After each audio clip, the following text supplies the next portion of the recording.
ஸ்ரீமதே ராமானுஜாய நமக. நாலாயிர திவ்ய பிரபந்தம். முதல் 1000 பெரியாழ்வார் பாசுரங்கள் 297 முதல் 299 வரை. நல்லதோர் தாமரை மாயவன் பின் சென்ற மகளை தாயவள் உன்னி அதவுதல். நல்லதோர் தாமரை பொய்கை நான்மலர் மேல் பனிச்சோர அல்லியும் தாது முதிர்ந்திற் தழகழித்தாளொத்ததாலோ இல்லம் வெறியோடிற்றாலோ என் மகளை எங்கு காணேன் மல்லரை யட்டவன் பின்போய் மதுரை புறம்புக்காள் கொல்லோ. அழகிய தாமரை பொய்கையிலே பூத்திருக்கின்ற புதிய பூவின்மேல் பனித்தொழுகள் விழுவதால் அதன் உள் இதழ்களும் பூந்தாதுகளும் உதிர்ந்து தன் அழகே அழிவது போல் என் மகள் வீட்டை விட்டு வெளியேறியதால் வீடு ஆள் நடமாட்டமின்றி வெறிச்சோடி கிடக்கிறது. என் மகளை எங்கு தேடியும் காணவில்லை.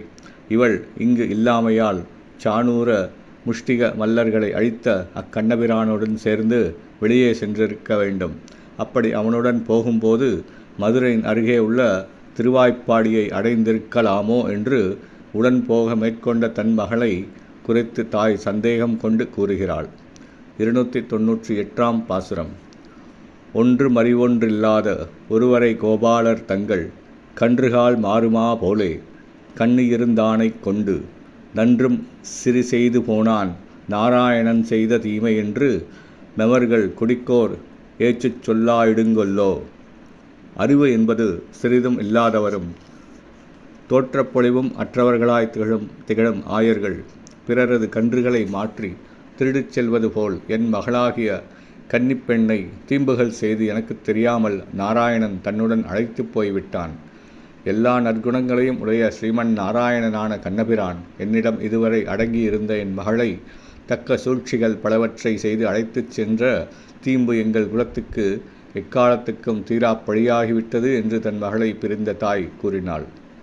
299ஆம் பாசுரம்.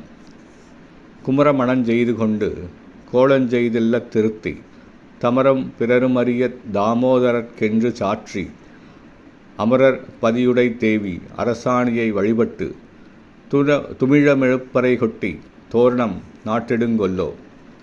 என் மகளுக்கு திருமண விழா சிறப்புற அனைவரும் அறிய நடைபெறுமா?